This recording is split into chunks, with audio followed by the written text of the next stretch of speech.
The Israeli army says it's killed at least 90 Palestinians during an ongoing raid on al-Shifa hospital in Gaza City. Explosions and gunfire are shaking areas around the complex.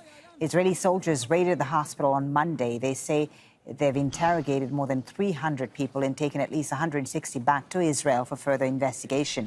Gaza's health ministry says the situation inside the hospital is critical and hundreds of displaced civilians, patients and staff are trapped inside.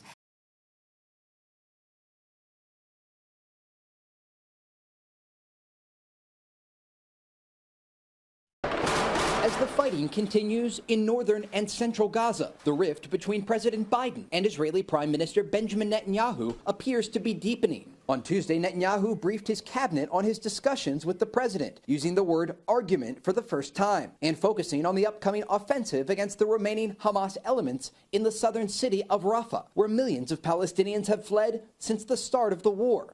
Diplomats were hoping a new ceasefire deal would prevent a large-scale offensive in the city, and negotiators are still holding talks in Qatar. But there's been little progress reported so far, other than the fact that both sides are still at the table.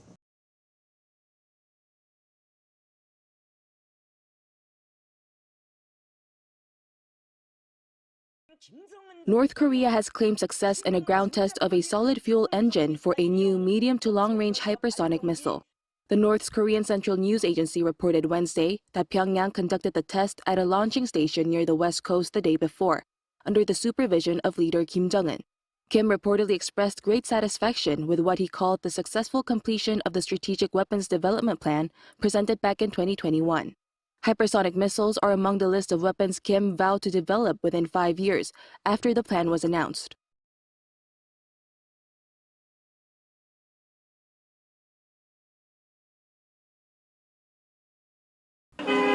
Tonight, with Haiti spiraling deeper into chaos, the State Department sending a letter to Americans here in Haiti, telling them to be ready for possible helicopter evacuations from the embassy in Port-au-Prince.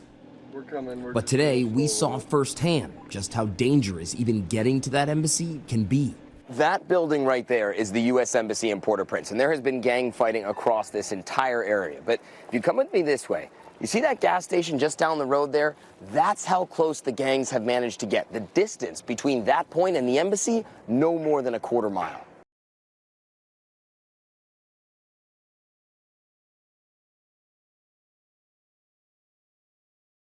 They'll be competing under a neutral flag, but no one will be flying it at the Olympics opening ceremony.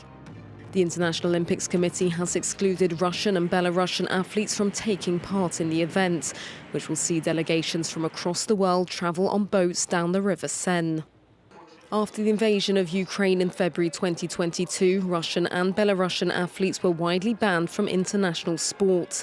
But the IOC has said that those who qualify for the Games can compete without flags, emblems or anthems of their country.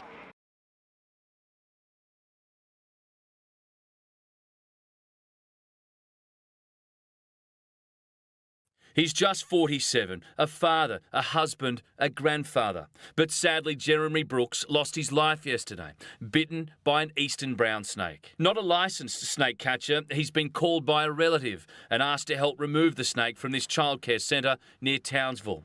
The eastern brown is the second most venomous snake in the world, and the capture went very wrong.